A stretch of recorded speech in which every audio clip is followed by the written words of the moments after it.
Hi, good morning. This is the 2nd of January, 2022. We've made it to a new year. Thank the Lord. And we are going to start off by hitting the ground running. We are going to look at Romans, and there are parts of Romans that we can look at an extended amount of passages, and there are other parts of Romans that we need to stop. We need to slow down. We need to just slow the pace down so that we make sure that we understand what Paul is talking about. We can understand what the words mean and why they are crucially important for Paul's argument. And in order to do that, sometimes we have to look at a smaller section of Scripture, and that's kind of what we're going to look at today. But it's important because this is also the purpose statement of Romans. The letters of Paul have a purpose statement somewhere, generally in the first chapter, and they usually tell you what the entire subject of the letter is going to be about. So there's a nice purpose statement there, and then that purpose statement gets unpacked.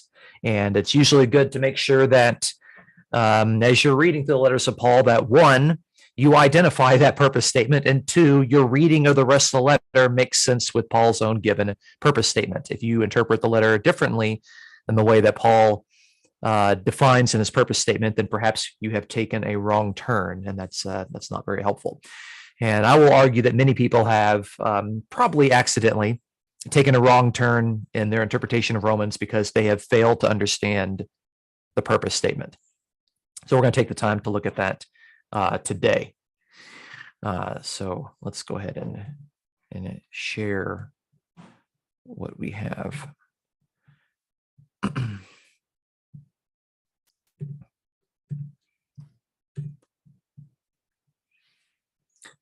Okay. We got a full screen. Everything looks good. Looks good. Thumbs up. Awesome. Okay. All right. So today we're going to be focusing on Romans 1:16 through 17. Particularly, we are going to look at defining God's righteousness. There's going to be a phrase in verse 17, which will be translated as God's righteousness or the righteousness of God.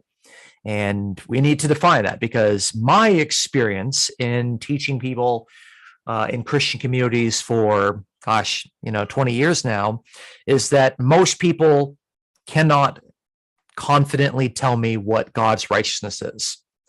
Righteousness is this big fuzzy church word, and people just don't really know what it means because it's not a concept that we typically use. I will tell you this, though, that there is a difference between the righteousness that God has and the righteousness that we have. Okay, and so you can't just sit there and define righteousness. You have to determine to whom is this righteousness being assigned. All right. So let's look at the passage for today. Okay, so this is the purpose statement of Romans, and I'm reading out of the NASB with one small change. So verses 16 through 17, Paul says, "For I am not ashamed of the gospel, for it is the power of God for salvation to everyone who believes, to the Jew first and also to the Greek. For in it, namely in the gospel, the righteousness of God is revealed from faith to faith, as it is written, but the righteous one shall live by faith." Okay. Namely, it's that passage, the quotation there from Habakkuk, has God speaking and God describing just a righteous person, just one of the people of God, that undesignated righteous person will live by faith, or they will live by faithfulness. Okay. So it's not the righteous man, it's just the righteous person. Okay, but that's God speaking. Okay, God is not the righteous one there. That's God speaking of somebody else. Okay. All right, so this is the purpose statement of Romans, and there's a lot to talk about with it. Okay, so the letters of Paul each have a purpose statement that portrays the main theme that is to be unpacked as the letter continues. This purpose statement speaks about the power of the gospel, why Paul is not ashamed of it, what the gospel does for both Jews and Gentiles, what is revealed in the gospel, and a scriptural citation to prove Paul's argument. So you can see there's a lot there in just these small 2 verses. And we're going to take the time to look at each of those really crucial parts. Okay. But there is something that I think we need to call attention to, and it's this conjunction for, and it's appeared in our passage quite a few times. And you need to understand, if you're going to be a serious reader of Paul, how we need to look for this particular conjunction and what it actually means as Paul gives his statement. Because basically, whenever you see the word for, it means that Paul is going to unpack the statement that he has just said, and he's going to dig down deeper, down to the foundation, and he's going to explain why what he just said makes sense by looking at its foundation. But what we see actually in our purpose statement is that Paul uses the word for, I think, like 3 or 4 times. And so it's like he makes a statement, he needs to unpack it and dig the foundation. And then he needs to look at the foundation of that statement. And then he needs to look at the foundation of that statement. And by the time you have 2 or 3 of these fors, F-O-R, the conjunction for, we have really hit kind of like rock bottom. We've hit the foundation, and we can understand why what he has said is actually true. I think to myself of what I was like growing up when my parents would say something and I would say, why? Because I wanted to know why. I wanted to know what is the reason, what are the reasons behind what you're saying? And Paul is going to give us the reasons behind that. So it's important that we're able to trace this. Okay. So he starts off in verse 16. He says, for I am not ashamed of the gospel. Okay, there's already right there unpacking something he's previously said. So if we want to get at what was previously said based on verse 16, you have to go back and look at verse 15. So the for serves to unpack Paul's previous statement regarding his eager desire to preach the gospel to the readers in Rome. Paul says, I want to come to Rome. I want to preach the gospel to you. Okay, why does Paul want to preach the gospel to us? For I am not ashamed of the gospel.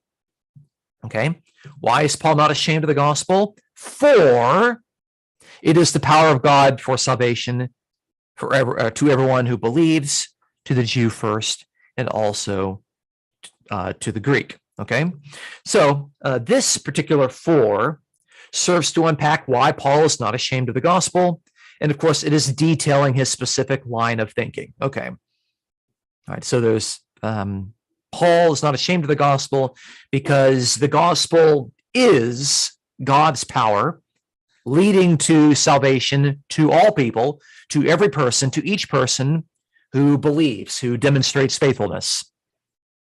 And then he makes sure that it's for the Jews and the Gentiles equally, the Jews and the Greek equally, although there was a temporal priority for the Jews because the Jews were the chosen people of God in the Old Testament. We'll come back and talk about these. Okay. So then in verse 17, he gets to the final sense of unpacking. Okay. So for in the gospel, the righteousness of God is revealed from faith to faith, as it is written, that the righteous one shall live by faith. And so this final for hits rock bottom for Paul, showing why salvation is given to everyone who believes. As God's own righteousness is revealed, and this revelation is in continuity with what Scripture has taught. Okay, so the reason why Paul wants to go to Rome and preach the gospel, the reason why he's not ashamed to preach this gospel, and the reason why God's power for salvation is being revealed for everyone, for Jews and Gentiles alike, is because of this phrase, the righteousness of God, God's righteousness. God's righteousness is being revealed. Okay, so that's the rock bottom. That is the foundation of Paul's argument here. And as we can see, it's the foundation of the purpose statement of Romans. So you can understand, if you don't know what the righteousness of God means, you don't understand the foundation of this purpose statement, and you're probably not going to understand the big picture of Romans. And so this is why it's very important that we take the time to really unpack and make sure that we are well educated, that we are clear in our minds, and we are comfortable with this particular topic. Okay, and that's what we're gonna do today. That's what we're gonna look at. Okay, so before we get to the righteousness of God in verse 17, we need to kind of look at verse 16 and its particular key points. Okay, so I have the passage up there. You can see it. Okay, and so Paul says that he's not ashamed. Okay, and so it's not hard for me to think of what Jesus talked about being ashamed here in Mark 8:38. Jesus said, "For whoever is ashamed of me and my words, the Son of Man will also be ashamed of him when he comes in the glory of his Father." Okay, so we don't want to be ashamed of Jesus and his teachings, Jesus and his words.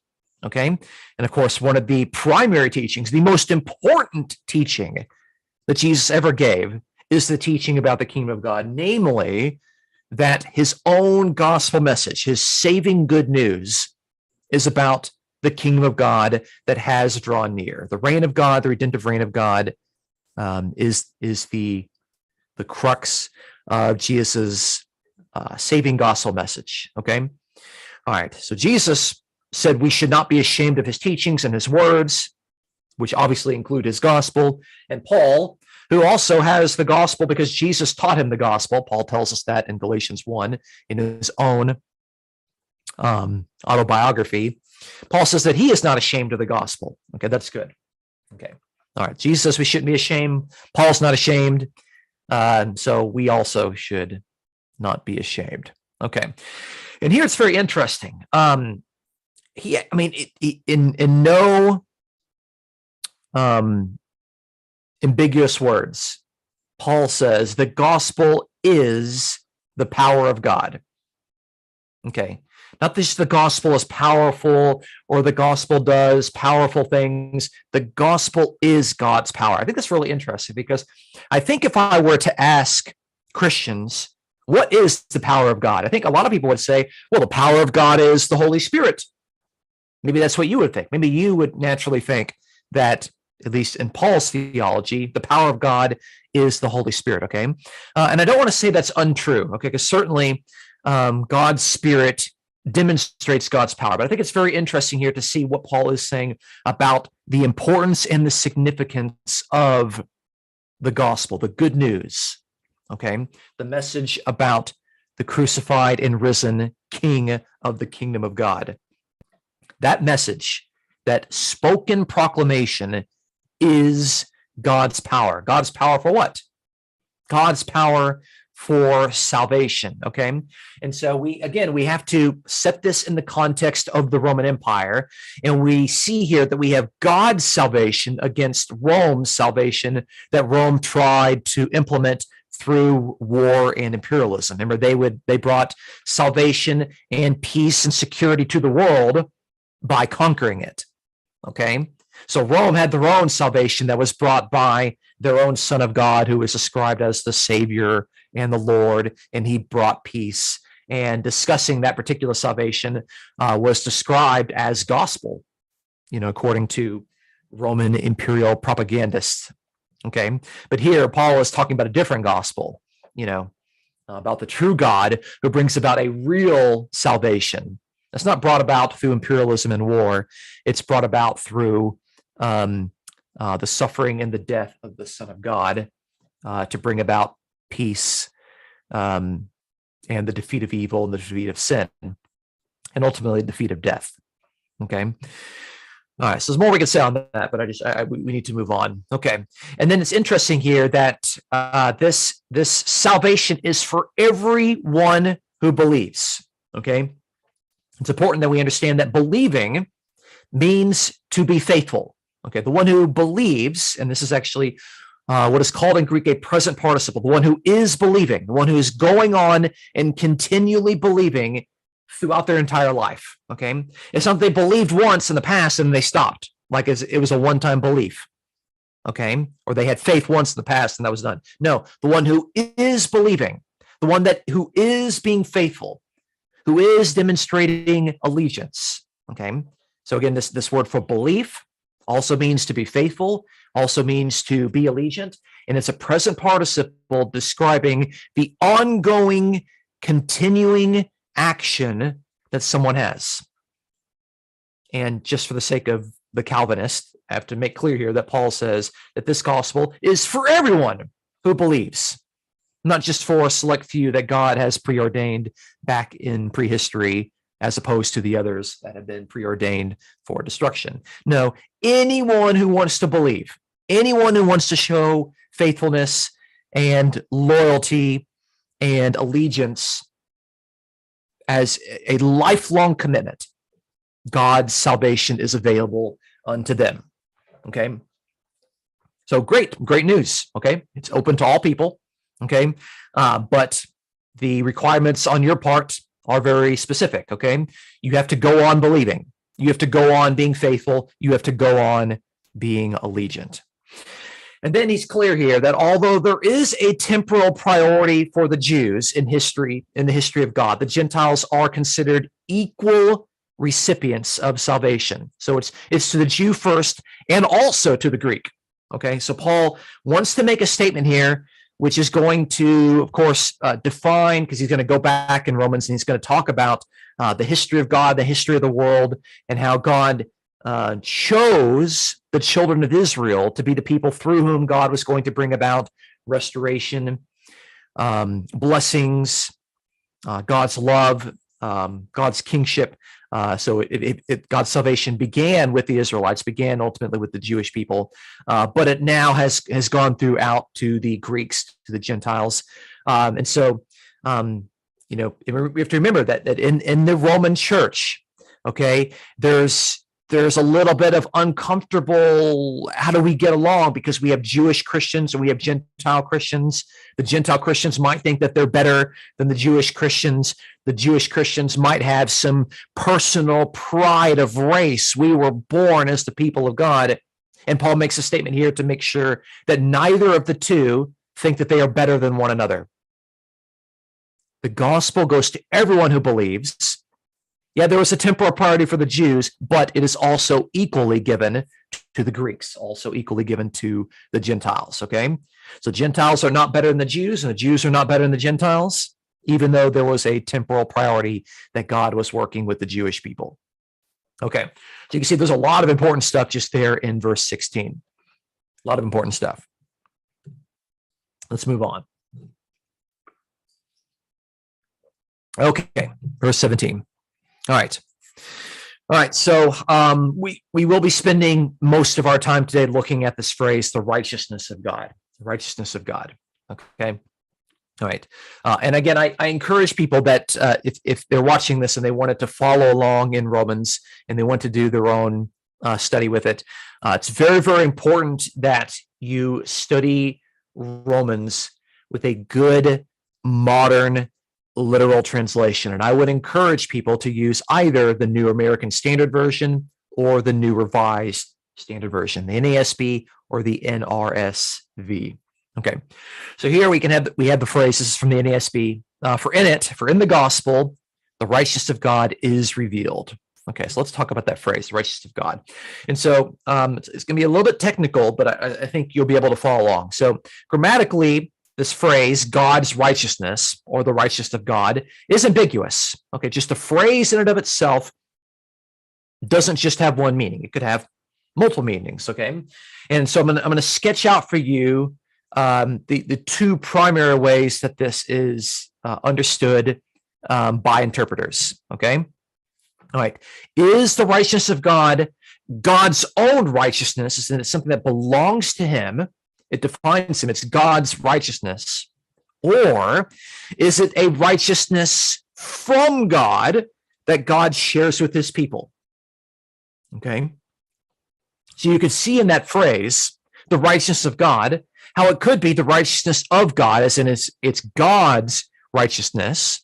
Okay. The subjective genitive is a technical phrase for that, okay? Or is it the righteousness of God, okay? The righteousness that God gives to people, the righteousness that God perhaps shares with His people, the objective genitive, okay?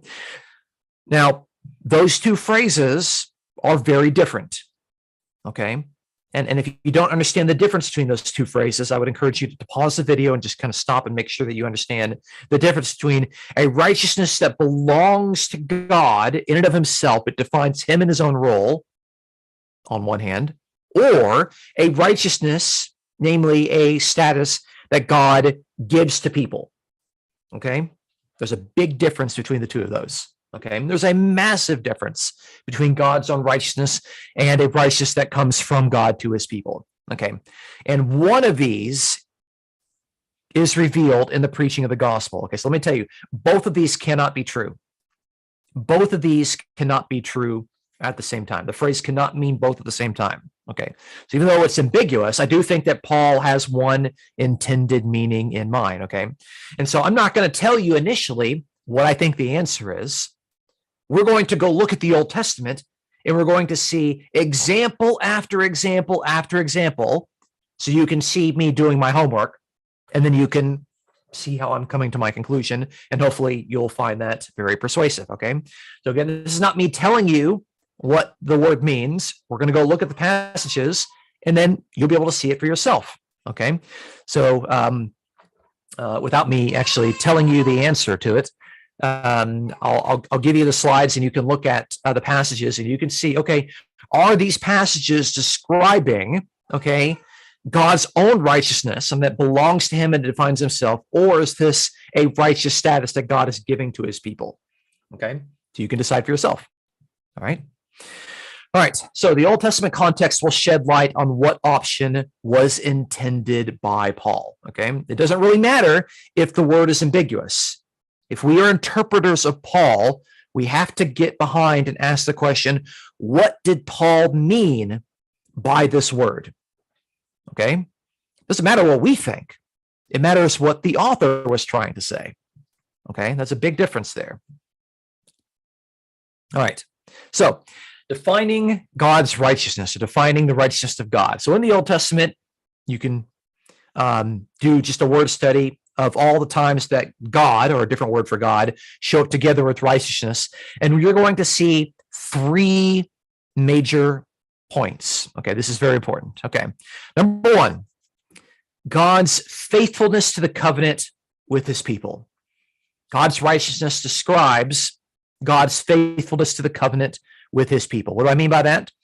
So this seems actually to be the primary meaning of God's righteousness, okay? Because at its most basic level, this is important, righteousness as a noun refers to the relationship obligations between two parties.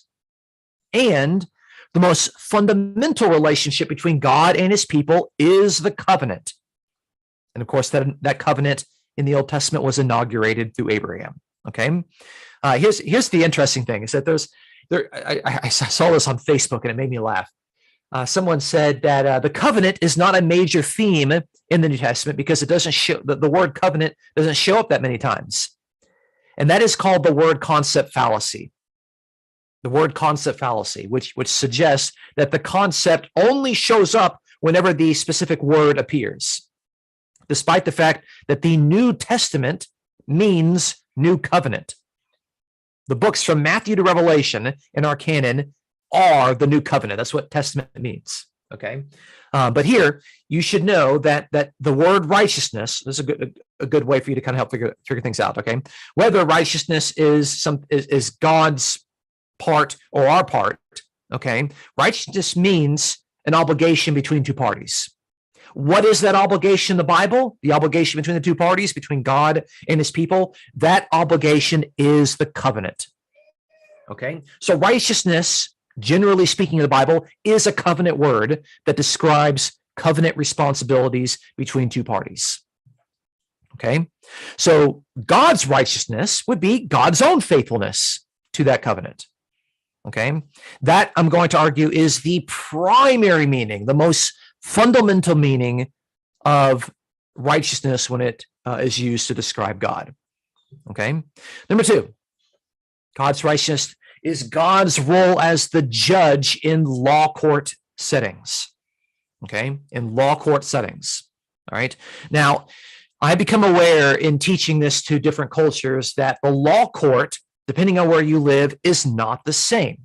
Okay, I'm not going to assume that you have the same sort of law court that we have over here in the United States. Okay, the Hebrew law court was a little bit different, and so we need to understand law court very carefully without reading in our own ideas of what that is back into the Bible. Okay, so let me make sure that we take some time to describe this. So in the Hebrew law court, we have a judge. Let's put the judge here at the top. Okay, he has responsibilities to both parties. Who are the parties? We have the accuser and we have the accused. Okay, the accuser that will say this person did something that's wrong, this person sinned, and this person over here is saying, oh, I didn't do it, or it wasn't me, or you got the wrong person, or I'm innocent, or that's how it worked. You have the judge at the top, you have the accuser, and you have the accused. Okay, and maybe just even kind of put this into a story that you might be familiar with. Okay, remember when Solomon was acting as the judge, when the two women came together and there was a one child, one baby that was dead, another child that was alive, and one woman said, this is my child, and the other woman says, no, you took it from me, that sort of thing. So you can see there you've got the judge, and you've got one woman that is accusing another woman of being the guilty party, and the judge has to decide in favor of one party or the other. He has to choose in favor of the accuser or the accused. Okay, so the judge has a role. The judge has responsibility, and the responsibility of the judge is called righteousness. Okay, and the judge has to do four things. Okay, number one, the judge has to be impartial. Okay, he can't be a respecter of persons. He can't respect them because they're rich rather than being poor. He can't respect them because they're Jewish rather than Gentile. He can't respect them because of some sort of bribes or because the judge is corrupt. He has to be impartial. That's number one. That's part of the righteousness of the judge. Number two, the responsibility of the judge that he has to vindicate the innocent person. Okay, and it's very important that in the law court setting, to vindicate someone means that you are justifying them. Justification in a law court setting is to declare an innocent person to be in the right. Okay? That person is not being accused. They're no longer accused of being guilty. They have been justified. They've been declared innocent. They've been vindicated.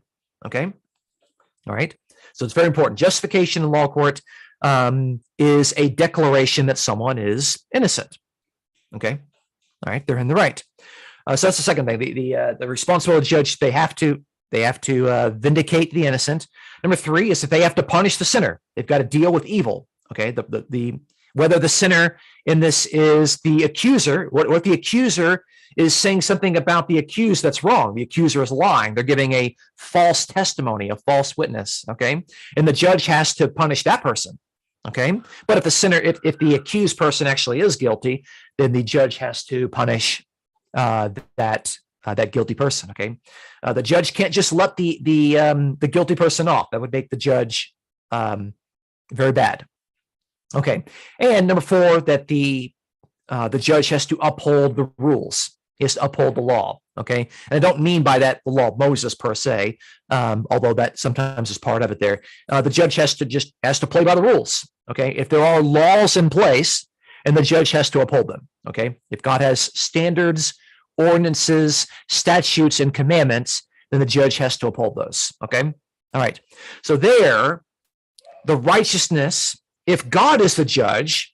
Okay, so in law court settings, then it refers to his responsibilities to be impartial, to vindicate the innocent, to punish the sinner, and to uphold the law. Okay, and so you can already think about this. You can already think, okay, if this is what God is supposed to do in normal law court settings, we're all aware of a very, very important law court setting that involves God as a judge. Okay, we're aware of that because that's going to happen on the final day. And that particular day is called the Day of Judgment. And so this actually leads us to our third meaning of God's righteousness. God's role as the judge on the final day of judgment, okay? And this is going to be really important. It's going to be really important because remember, Paul said that the righteousness of God is revealed something in regard to the role of the judge on the final day is revealed in the present when somebody believes the gospel. Okay, so we got to think, what does that mean about the final day of judgment? And what does that mean right now in the present? Okay, so this is going to be very similar to number 2. The judge has set a day in which he will judge all persons. He's going to punish the wicked, and he's going to be vindicating the righteous. Okay, and of course, we're aware the Old Testament and the New Testament state that final judgment, the final day of judgment, will be based according to works. It'll be based according to the entire life of a particular person. All right. Final judgment according to works. Okay. All right. So let's move along. Okay. So let's look at each of these 3 things: God's faithfulness to the covenant, God's responsibility as judge in the law court, and God's responsibility as judge on the final day of judgment. Okay. Let's look at the passages from the Old Testament that talk about these things. And again, you're reading these passages and you are deciding, is the righteousness or the righteous acts, ACTS, or righteous deeds of God, are they describing something that belongs to God in and of himself? Or is this a status of righteousness that God is giving to his people? Okay, you're reading the passages and you're making your own mind up. Okay, all right. All right, so let's look at passages to talk about God's faithfulness to the covenant with his people. Okay, so here in Judges, it says, at the sound of those who divide flocks among the watering of the places, there they shall recount the righteous deeds of Yahweh, the righteous deeds for his peasantry in Israel. So there, as they are sitting there in peace in the promised land, and they're at their watering places, they're going to sit there and they're going to recount all the good, righteous things that God has done for them, all the things that God has done in God's role as the initiator of the covenant, and they're going to recount them. They are going to think over all the good things that God has done for them.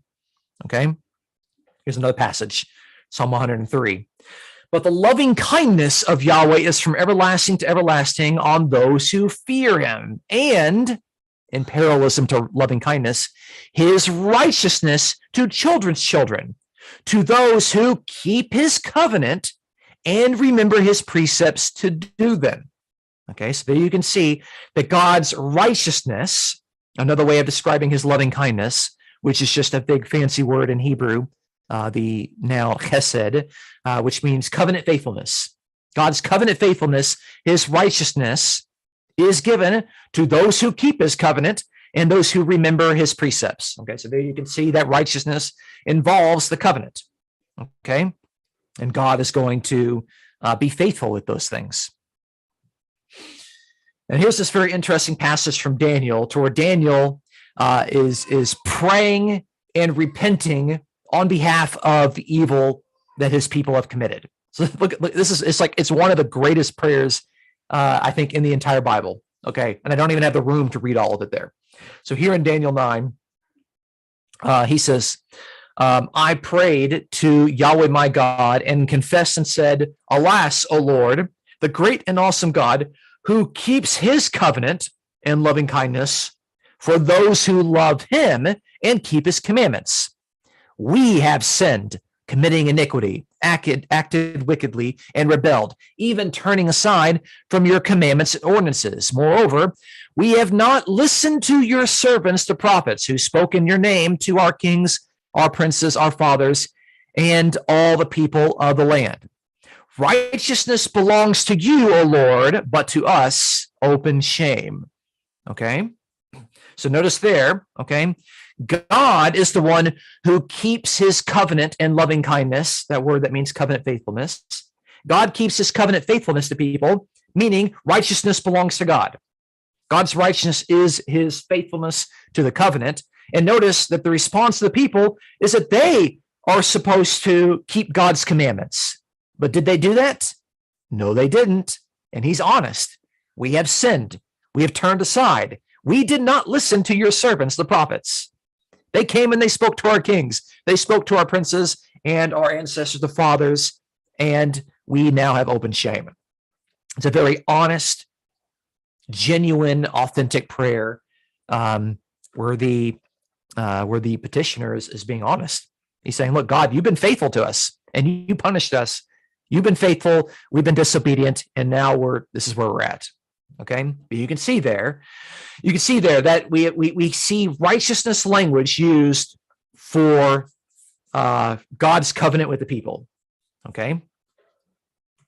Let's look at the next example. Okay. Number 2, God's role as the judge in law court settings. Okay. So here in Psalm 72, the one who sings says, give the king your judgments, O God, and your righteousness to the king's son. May he judge your people with righteousness and your afflicted with justice. Let the mountains bring peace to the people and the hills in righteousness. May he, the king, vindicate the afflicted of the people, save the children of the needy, and crush the oppressor. So you can see there the role of the judge. You can see there that he's got to vindicate the afflicted. He's got to save the needy. He's got to crush the evildoer. Okay, so this is God. God has his own judgments as the judge. And notice there that they're described in parallelism. Your judgments are your righteousness. Okay, and this person is saying, let your king, the Davidic king, whether it's Saul or David or Solomon, or even the ultimate king, Jesus, God, may your king judge in the way that you judge, okay? Because we know that when God judges, he vindicates the afflicted. He vindicates the needy, but he also deals with evil. He crushes the oppressor, okay? But there you can see the judgments of the judge are paralleled with the righteousness of the judge, okay? Here we go, Isaiah 41. Verse 10 through 11. Do not fear, this is God speaking, for I am with you. Do not anxiously look about you, for I am your God. I will strengthen you. Surely I will help you. Surely I will uphold you with my righteous right arm. Okay. What does God's righteous right arm mean when he is helping and strengthening his people? Behold, all those who are angered at you will be shamed and dishonored. Those who contend with you will be as nothing and will perish. Okay, this is God taking his seat as the judge, and God is rescuing and vindicating his afflicted people, and God is crushing and destroying the accuser, those who are afflicting the innocent people. Okay, you can see that God, in doing this, and God being the judge, he upholds them with his righteous right hand. Okay, righteousness there, or the adjective righteous, is being used to describe the role of the judge, to vindicate the innocent and to punish evil. All right. Micah chapter 7, verse 9, I will bear the indignation of Yahweh because I have sinned against him until he pleads my case and executes justice for me. He will bring me out to the light, and I will see his righteousness. There's God, okay, pleading the case, executing justice as the judge, even though this person has sinned, okay, he's hoping that God's going to plead his case, and we're going to see the righteousness of God, the judge, okay? So there you can see righteousness being used of the judge in law court settings, okay? But of course, if God has a general law court, we know that is going to extend into the final day of judgment. Okay. I hope you're all still with me here. Okay. Hopefully you're all following along. You're not completely lost. This one I think is probably the easiest to see because I think people already come and agree that God is going to be a just judge on the final day of judgment. Okay.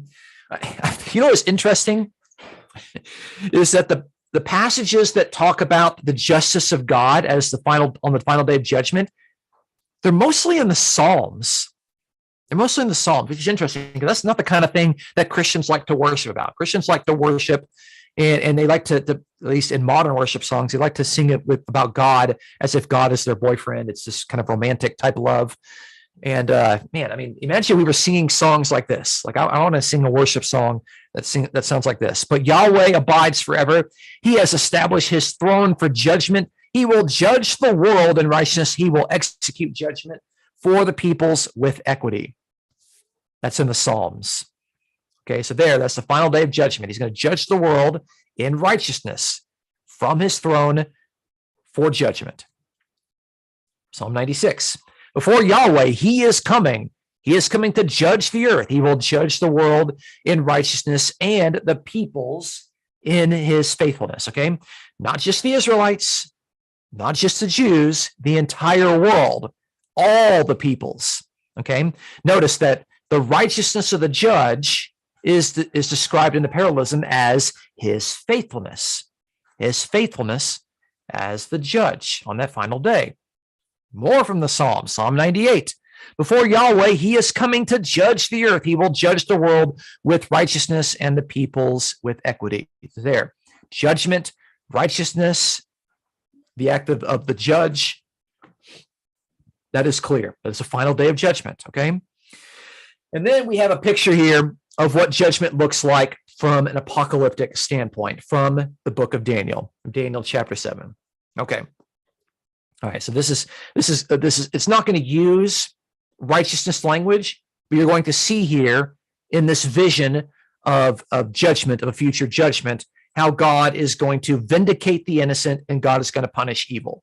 Okay. All right. So here it's the writer has a vision. The fourth beast will be a fourth kingdom on the earth, which will be different from all the other kingdoms, and it will devour the whole earth and tread it down and crush it.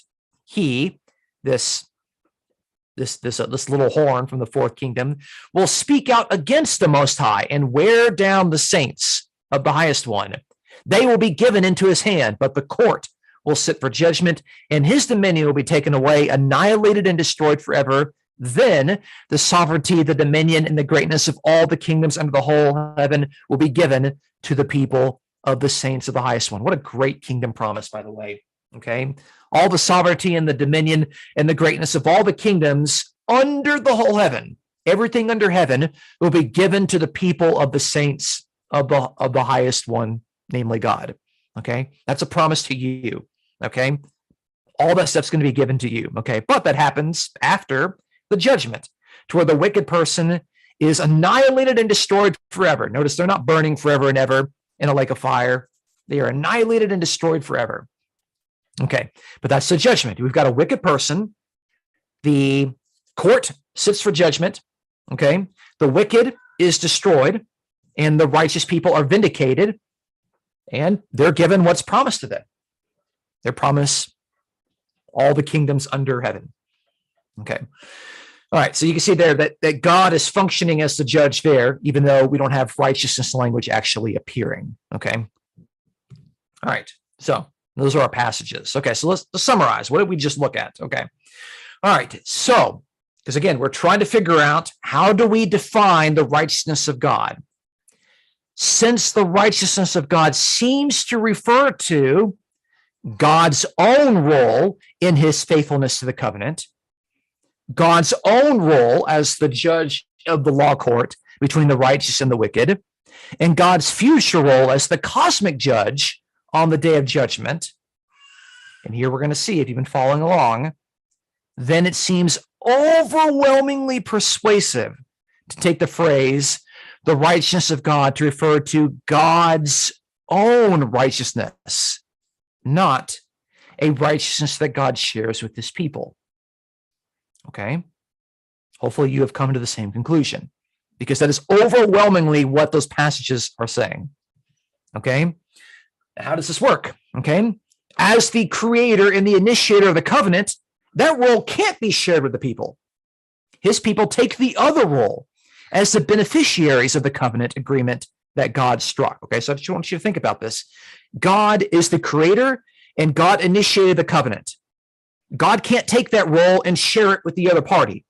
They take the other end of the agreement, okay? They also can't be the initiator and the creator of the covenant. Only one person can have that. Okay, so you can see how God's righteousness, namely his faithfulness to the covenant, is not something that he shares with his people. It's something that belongs to himself. Also, as the judge, remember the judge up here, between the righteous and the wicked party, that judge does not share his responsibilities with the vindicated party. The judge, who's supposed to be impartial, to defend the innocent, to punish evil, and to uphold the law. That's not something that the innocent person does. They're not the judge in that category. They're being judged. They're being vindicated, but the judge does not share that role with someone who's being vindicated. It's not how it works. The judge is doing his own thing. So to me, I don't understand how the phrase, the righteousness of God, could possibly mean a righteous status that God shares with his people. And yet, that is how it's been translated in some translations. I think the NIV does that. I think the NIV says a righteousness from God, namely a righteous status that God shares with his people. There's no way that's what the phrase could mean based on its Old Testament context. And then as we continue to read through Romans, we're going to see that just doesn't work. It doesn't make any sense. It doesn't make any sense.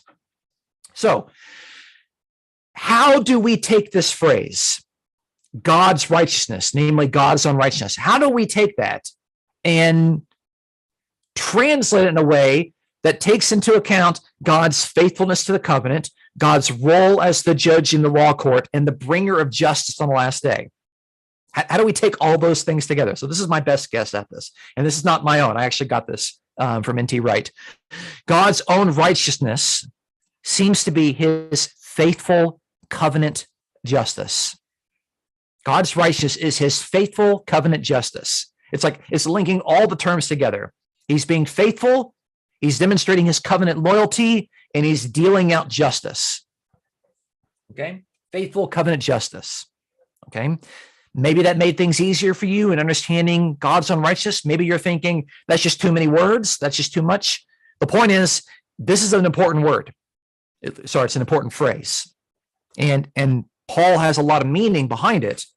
And we need to do our best to wrap our minds around what it means and the implication it's going to have for Paul's argument in Romans.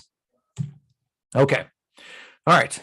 So we just learned that the righteousness of God means God's faithful covenant justice, his own faithfulness to the covenant. And what we're seeing here in Romans 1:17 is that all of this is revealed. It's revealed in the gospel. When Paul preaches the gospel to someone in the marketplace and that person responds with faith, then God's righteousness, his faithful covenant justice, is being revealed using this apocalypse word. It's being unveiled in the present. What does that mean? Why is this revelation word being used here? So God's righteousness, his faithful covenant justice, wherein he declares someone to be a member of his covenant family, declares them to be righteous and vindicated in judgment, that declaration has been revealed in the present. I'm going to say that again, okay? So God's righteousness, wherein he declares someone to be a member of his covenant family, he declares that person to be righteous, he declares that person vindicated in judgment, that declaration has now been revealed in the present when someone believes the gospel. This suggests that the verdict of the final day, wherein someone is marked out as God's righteous people, can be seen in the present by those who believe the gospel. In other words, you can know today, right now, who is going to get a favorable verdict on the last day by someone. You're not looking at them and saying, oh, are they Jewish? You're not looking at them and thinking, oh, are they circumcised? You're looking at them and saying, are they demonstrating faithfulness? Because if they're demonstrating faithfulness, God's righteousness is already being revealed, and the verdict of the final day can already be seen in the present. And guess what? Guess what this means? It means that the already and the not yet are as basic as the saving gospel message, despite my critics who say that I am making up this theology and I'm importing it and forcing it into the Bible. This is something that is as basic and foundational as salvation, at least for Paul. The verdict of the last day is revealed in the present for those who have faith, loyalty, allegiance. Those people right now, we can look at those people and say those people are going to get a favorable verdict on the last day, because the favorable verdict is being revealed in the present for those who demonstrate faith. There you go. That's the already and the not yet. All right, passage goes on. It talks about that it's revealed from faith to faith, okay? From faith to faith. What does this mean, okay? So the way in which God's righteousness is revealed in the present, when someone believes the gospel, is described here as from faith to faith, okay? And this is really important that you understand how this works. And it indicates a beginning point with God's faithfulness to his people to deal with sin. God begins the covenant. God initiates a covenant. The covenant with Abraham was made in order to bring a blessing to this world to deal with sin, to deal with evil, okay? And so God initiated that. So it began with God's faith. It began with God's faithfulness, okay? But the response of God's people is that of faithfulness. They respond to God's faithful covenant initiative with their own faithfulness. What are they having faith in? They have faithfulness to the gospel and to the covenant's terms. What are the covenant's terms? The teachings of Jesus. So when it says from faith to faith, it means beginning with God's faithful initiative to save, to redeem, to vindicate, and then we respond with our own faith from God's faithfulness to our faithfulness. God begins it. We respond with our own faithfulness, okay? So God is faithful specifically to the covenant, to deal with sin, to deal with evil. We respond by faith to the terms of the covenant, and the terms of the covenant now are to the teachings of Jesus, to the gospel that Jesus preached. Okay, that's what it means from faith to faith. Okay, here's how I know the NIV has gone the wrong way. The NIV will translate this phrase from faith to faith, from first to last. What? From first to last? What? That doesn't even make any sense. It's like the translator, I think, has just taken a wrong turn in the understanding of what Paul is saying. But it's again, if we understand the covenant and God's faithfulness to the covenant, we can see from God's faithfulness to our faithfulness. Okay. Just as it is written, but the righteous one shall live by faith. Okay, and that's the phrase we have to look at right here. So Paul here is citing Habakkuk 2:4. Okay, and in Habakkuk 2:4, God is speaking. God is the one who's saying, but the righteous one shall live by faith. Okay, and God is declaring that a righteous person will live by faithfulness. Okay, so this is the person there, Habakkuk, is wondering, hey, bad things are happening. The Chaldeans are coming and they're attacking us. How are we supposed to respond? Okay. And God, caring for his people, looking to vindicate his people, God answers the prophet, but God is speaking, and he describes the response of someone who is righteous. Okay. Someone who is right in the covenant. Okay, and that person lives by faith, by faithfulness. And so this is actually very interesting. This passage here, Habakkuk 2:4, is an Old Testament reference to a righteous status. Righteousness is said of someone who is demonstrating faithfulness. Okay, and you have to think about this in the context of the Old Testament. God is saying that someone is righteous by their faith rather than by obedience to the Torah of Moses. In the Old Testament, God describes righteous behavior here by someone who is demonstrating faith and faithfulness, okay? Not by observing tribal laws, okay? And this anticipates another reference that's going to show up in Romans, and it's going to be foundational, where Abraham believed, namely, he had demonstrated faithfulness to God, and it was reckoned to him as righteousness in Genesis 15:6. And of course, that is the way that the covenant originally began, which is that people were defined as members of God's family. They were righteous. They had covenant membership because of their faith, not because of their race. So Paul is well aware of these passages from the Old Testament, Habakkuk 2:4 and Genesis 15:6. But the point here is that Paul is able to cite this passage in order to demonstrate his point. This is what God has been interested in all along. This is God's plan. This is what God has been up to ever since the beginning. God has wanted to create a worldwide family, and through that family to deal with the sin of the world, to deal with evil, to deal with death. Okay. And God has wanted them to be defined by faithfulness, by loyalty, by allegiance, by obedience. Okay. All right. So three applications of ways we can take this purpose statement of Romans and apply it to our lives. Number one, for Paul to address the Roman culture with another gospel about a different Son of God who has inaugurated peace, salvation, and a kingdom is to boldly speak forth a message that is deeply controversial, seditious, and unpopular. However, Paul sets himself up as an example for readers by stating that he is not ashamed of the gospel. So let us draw motivation from Paul's courage and look for ways to share the gospel of the kingdom, even when it is unpopular or divisive. Paul preaching his message to Rome was incredibly unpopular and divisive. It would have been accepted, obviously, in the Roman church, but the point is that Paul is saying that your kingdom, the Roman Empire, is not a real kingdom. Okay? Your Son of God, Caesar, not the real Son of God. Jesus is the true Son of God. Your salvation is a sham. The real salvation is what Jesus brings by dealing with evil and death. The peace that God gives, already inaugurated now, but ultimately to be seen worldwide when the kingdom is consummated, that's the real peace. So that was controversial. But Paul was not ashamed of the gospel when he had lots of reasons to be. So let's also draw encouragement from Paul. Number two, in the gospel, God's faithful covenant justice, namely his own righteousness, is being revealed in the present. We can tell who presently will be given a righteous, justified verdict on the final day of judgment, in which everyone will be judged according to their works, by nothing other than a commitment of faith or faithfulness. And so, you know what?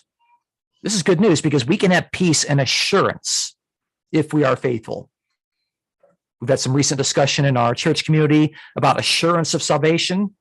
You can have peace and assurance if you are being faithful, because the verdict of the last day that you are righteous, you are a member of my people, you are a member of my covenant people, you are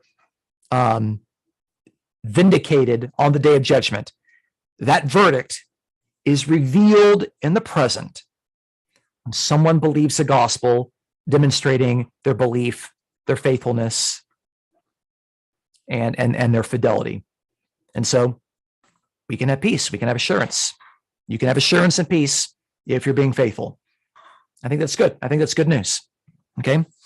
Okay. Number three, Paul lastly portrayed the relationship between the covenant God and sinful people as from faith to faith. This indicates that God initiates the faithful covenant relationship, and we are motivated / persuaded by God's love to live out our own faithfulness to his commands. And so if you have trouble being faithful to God, you have trouble obeying Jesus, you have trouble with the teachings of the Sermon on the Mount, then I want you just to think about and meditate upon what God has and is doing for you right now. Because our faith is persuaded and motivated by God's own faithfulness. And so if we're not motivated to be faithful, then we need to think a little bit more about what God has done for us. And that should overwhelmingly motivate and persuade us to be obedient, to be faithful, to be allegiant. There you go. That's all I got for you. Hopefully you got something out of that. Stop sharing here. And okay, let's open some things up for questions and comments. Looks like Dean has his hand raised first. Yeah, this is really interesting. And going back, you did answer my question at the end, because I was always wondering what it meant, where it says God is revealed from, the righteousness of God is revealed from faith to faith. That always confused me. I never understood that before. So it begins with God's faithfulness to his covenant, and then our faithfulness to keep the commandments of God via his son, Jesus Christ. Absolutely. 100%. A plus. But I read that for years and years and could never make any sense. I didn't understand that at all. So thanks for the teaching. Happy to help you there. Okay, I'm going to go to George and then to Paul. Hey, Dustin, I just wanted to say that thanks for this teaching, and you threw so much information at me. I kind of just baffled myself in my notes and mixed everything up. I just wanted to know, when is there a time when you're going to post this on YouTube so I can watch it again? Yeah, I'll probably post it by the end of the day. All right, great. Thanks. Yeah. Thank you. All right, Paul, you're up. First of all, thank you very much for that, Dustin. I thought that was really good. You know that I have been through Romans recently, but I think you added something to it there. I mean, the first thing that I was thinking about was, as I was listening there, was about the term righteousness. It really is a status. You know, God's faithfulness towards the covenant, his doing his part, keeping his promises in the covenant. That is his status. When he does that, is righteous. And our status, when we are faithful to our part in the covenant, when we, faithful is continually believing and trusting. And if we believe that Jesus is our Lord, and if Lord means someone to whom you belong and who's got the right to say what it is you should or should not be doing, and he has done so, as you say in Sermon on the Mount, then our works come about from obeying the commandments we've had from Jesus, and we'll be judged by those. And if we've done our part in the covenant, if we've obeyed those commandments and have been faithful there, then we are declared righteous. And we can be righteous right now, just as we hopefully will then. We could depart from righteousness, which I hope that nobody here does. But we can be righteous now, as you say, in the here and now, and we can be righteous there. And the declaration from God, who can judge us because he does not sin, that's the one, the final one that matters, that decides whether we are going to be in the forever kingdom or not. So I was just reflecting on those things as we went along, and I thought that was really good teaching, and I'll be looking at the presentation again as well, just to let it properly sink in and just become a real deep part of the way I live every day. So thanks, Dustin. Yeah, it's good. I always feel good when people respond to me and I nod my head with everything they say, because I feel like, okay, I've accurately portrayed what I've wanted to say to people. And this is a tough concept. Let's be honest. I don't think it's tough. It's there's a little complexity to it. I get that. I think you also made a good point that we're going to see it a little bit more in Romans as we continue to move on, is that righteousness, or us being righteous, is a status in the covenant. But I think most Christians, if you were to ask them, what does it mean to be righteous? They will say it means to be moral. They think of it as a moral category of, I'm doing good things. I'm morally right. Like I'm righteous as I'm moral, or I'm wicked as I'm amoral. But that's the wrong set of categories. It's a covenant relationship category, which will make you look like you're doing moral things. But to think of it strictly as morality outside of the covenant is to miss the point. Yeah. And I think that's hopefully our morality is based on the covenant. Right. That's the thing. The covenant comes first. Again, you could see why, if you try to understand righteousness and all of these words, righteous, or even justify, and you don't have a firm understanding of what the covenant is, you're lost. Yep. You're and this is why I don't, well, Okay, that would be too bold. I'll say that up on my tongue. Okay, so Thanks, Dustin. I really okay. appreciate that. Yeah, thanks for your comment. I appreciate that. All right, go ahead, Donna. Loved it. I was just thinking, wow. I feel like that Virginia Slim commercial. Of course, the young people probably in this church probably don't remember that commercial, where I've come a long way, baby, is the phrase, but that would not have happened on my own from the way that I was originally taught. I'm not going to belabor that, the era, but I do so appreciate you sparsing out and teasing out the things, the stuff of the covenant, and correctly thinking of this. I was thrilled as I listened to you. I'm going to go back and rework it because it's just, there's a lot in there, Dustin. And yes, to their own ruin, a lot of people do not understand it because preachers do not teach it correctly. They water it down to their own ruin. And people don't understand the covenant. So, you know, I'm just thrilled. I mean, my mind is still reeling.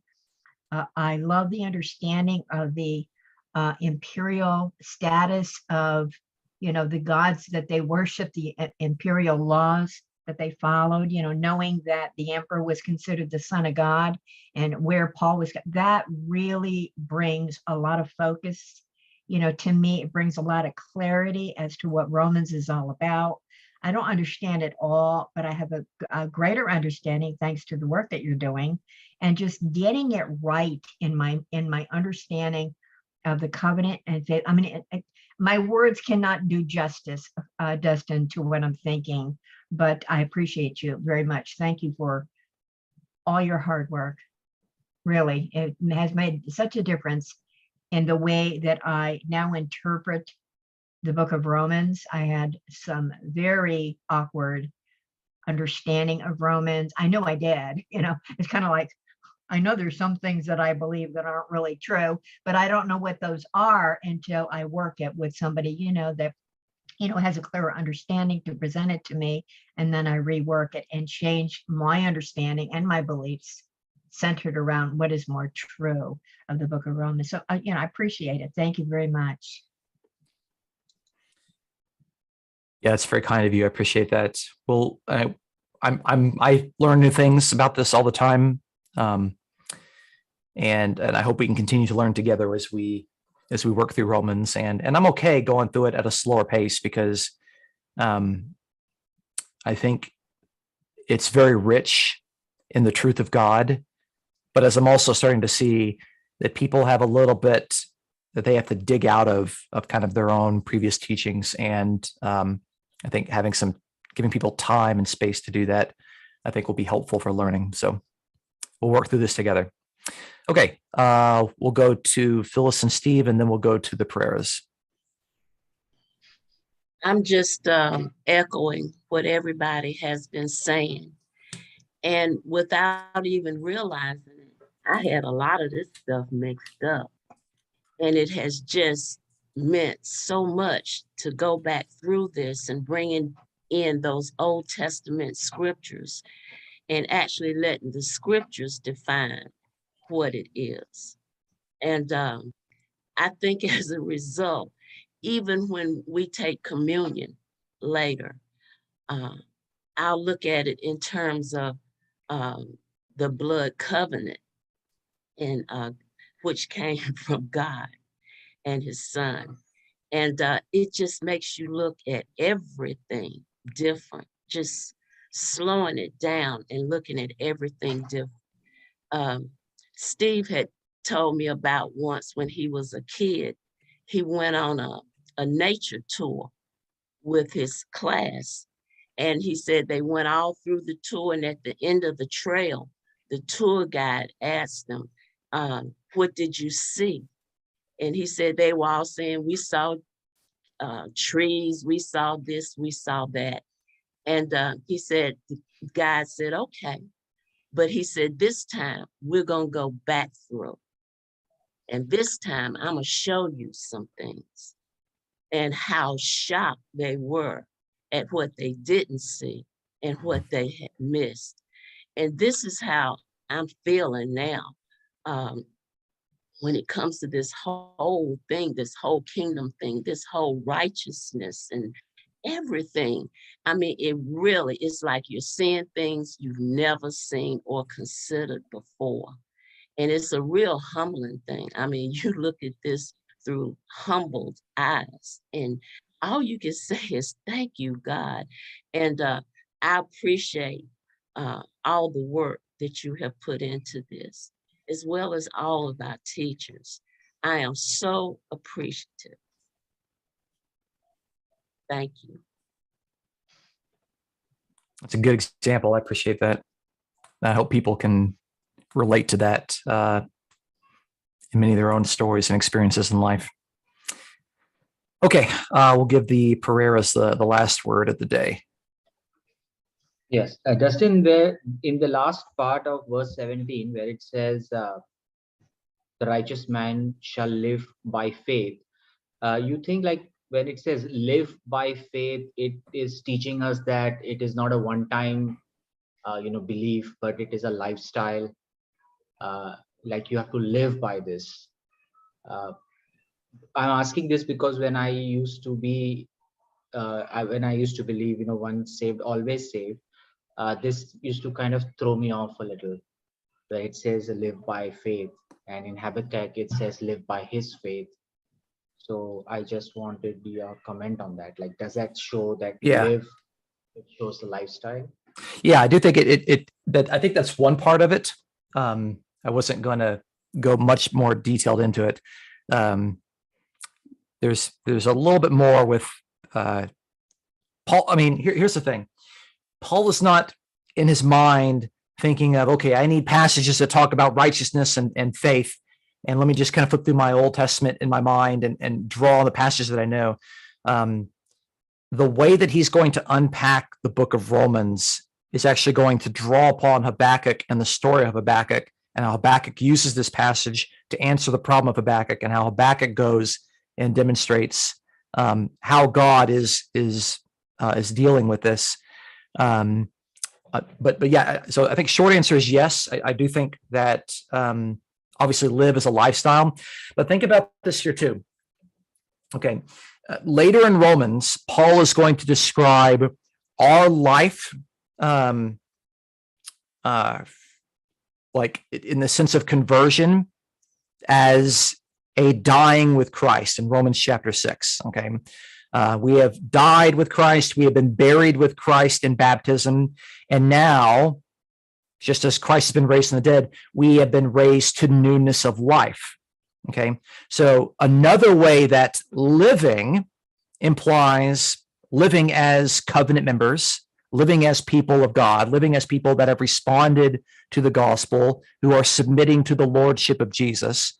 Obviously, we are living because we're breathing air and we have oxygen flowing and blood flowing and everything else.